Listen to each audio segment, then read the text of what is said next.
बेटी, जब तक तुम ये खत पढ़ रही होगी, माँ को गए हुए बहुत समय हो चुका होगा।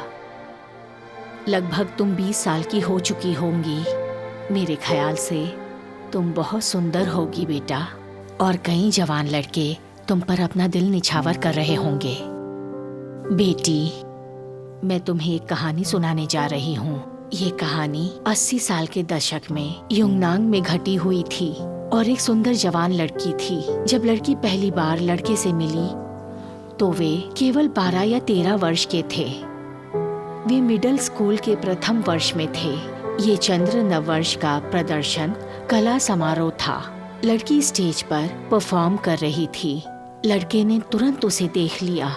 लड़की की त्वचा बहुत गोरी थी और वो बहुत सुंदर थी। तब से लड़का उसे कभी नहीं भूल पाया। इसके बाद लड़का और लड़की एक ही हाई स्कूल में पढ़ने लगे। लड़के ने हिम्मत जुटाई और लड़की के करीब पहुंचने के लिए हर संभव कोशिशें की। वे दोनों बहुत अच्छे दोस्त बन गए। वे एक दूसरे को बहुत पसंद करते थे, लेकिन उस दशक में अपनी भावनाओं को आज की तरह एक दूसरे को बताना बहुत मुश्किल था। लड़की और लड़का हमेशा बहुत अच्छे दोस्त रहे जब तक वो हाई स्कूल में पढ़ रहे थे। उसके बाद लड़का सेना में जाने वाला था। उसने हिम्मत जुटाई और लड़की के सामने अपने प्यार का इजहार कर दिया, जिसे लड़की ने खुशी खुशी स्वीकार भी कर लिया। और लड़की ने उससे वादा किया।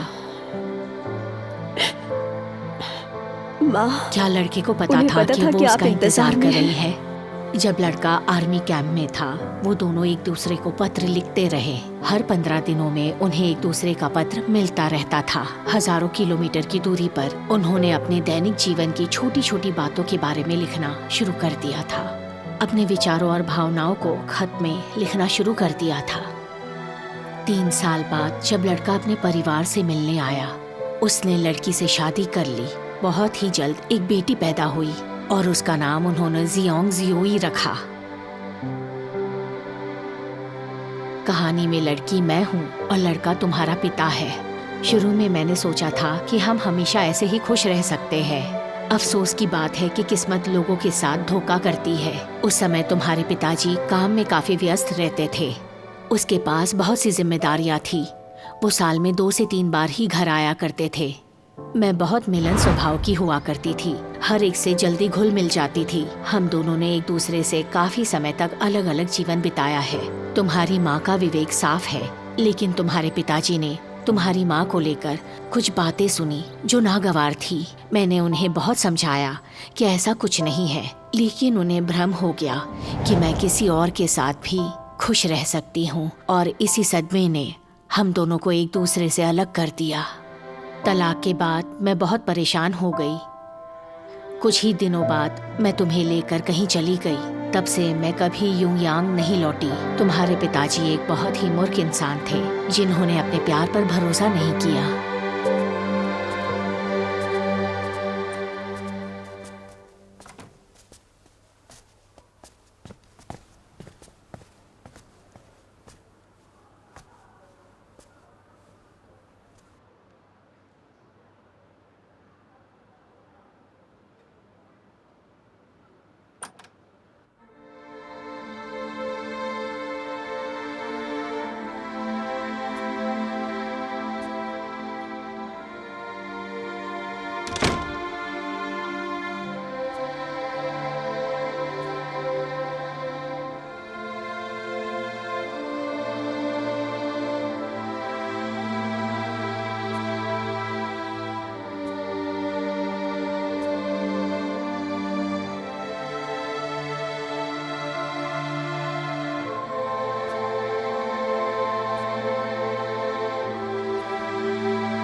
मुझे नहीं पता कि आपसे क्या कहना चाहिए।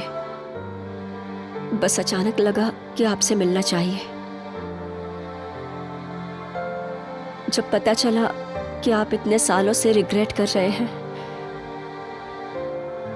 तो मेरी सारी नफरत खत्म हो गई।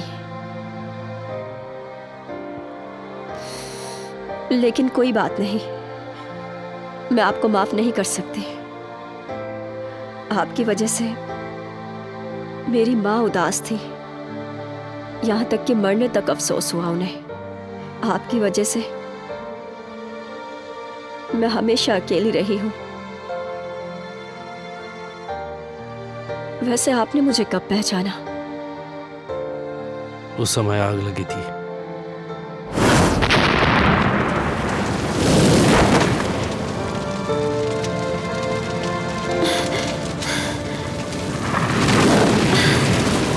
क्या तुम लोग ठीक हो? मैं ठीक हूं।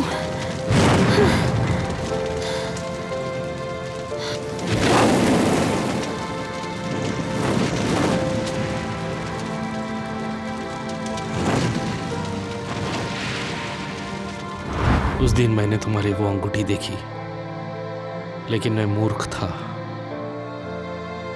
मैंने सोचा कि तुम ही वो मेरी बेटी हो, लेकिन मुझे विश्वास नहीं हुआ। और पता चलने के बाद आपने मुझे क्यों नहीं बताया?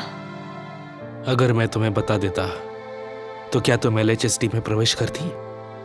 मैं सब कुछ छुपा सकता था, बस यही आशा करता था कि तुम्हें हर दिन देख सकूं।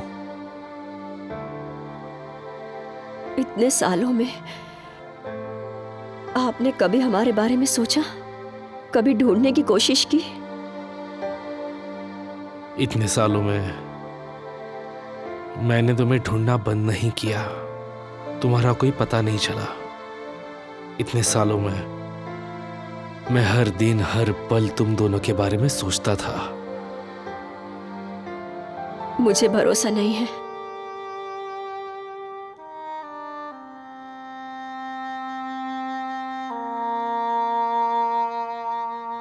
मैं गलत था।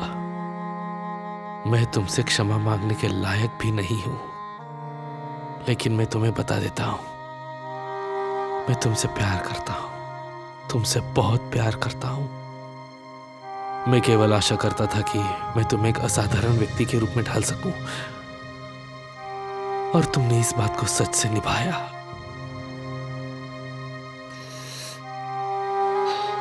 चाहे जो भी हो, पर आपने अपनी बेटी को छोड़ा है। मैं आपको कभी माफ नहीं करूंगी।